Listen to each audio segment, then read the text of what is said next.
আমরা আপামর মানুষ বোধহয় একটা এই সমস্যায় ভুগছি, যেখানে সম্পর্কর ক্ষেত্রে কোথাও না কোথাও একটা শীতলতা এসে যাচ্ছে।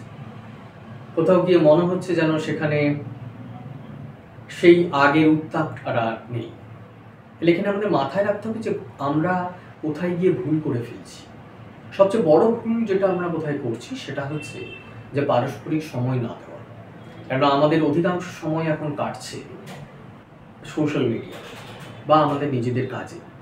সুতরাং আমাদের এইটা মাথায় রাখতে হবে যে আমাদের নিজস্ব যে জগৎ, কাজ বা সোশ্যাল মিডিয়া, তার বাইরেও বেরিয়ে এসে যে মানুষটির সাথে আমার সম্পর্কের ক্ষেত্রে শীতলতা তৈরি হচ্ছে সেই মানুষটিকে সময় দিতে হবে, তার চোখের দিকে তাকাতে হবে, তার ভ্রুভঙ্গি নজর করতে হবে এবং মুখের অভিব্যক্তির দিকে আমাদের খেয়াল করতে হবে।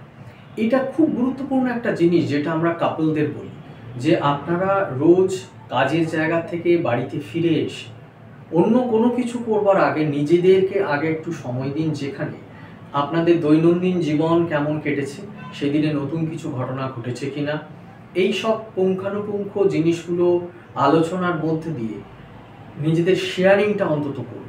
এইটা করতে পারলেই যে উষ্ণতাটুকু আপনারা পাবেন সেটা দেখবেন আপনাদের অনেক পুরনো দিন হয়তো ফিরিয়ে দিচ্ছে। এর সাথে খুব গুরুত্বপূর্ণ সেটা হচ্ছে আমরা স্পর্শ হারিয়ে ফেলছি। স্পর্শ কিন্তু যে কোনো সম্পর্কের ক্ষেত্রে খুব গুরুত্বপূর্ণ।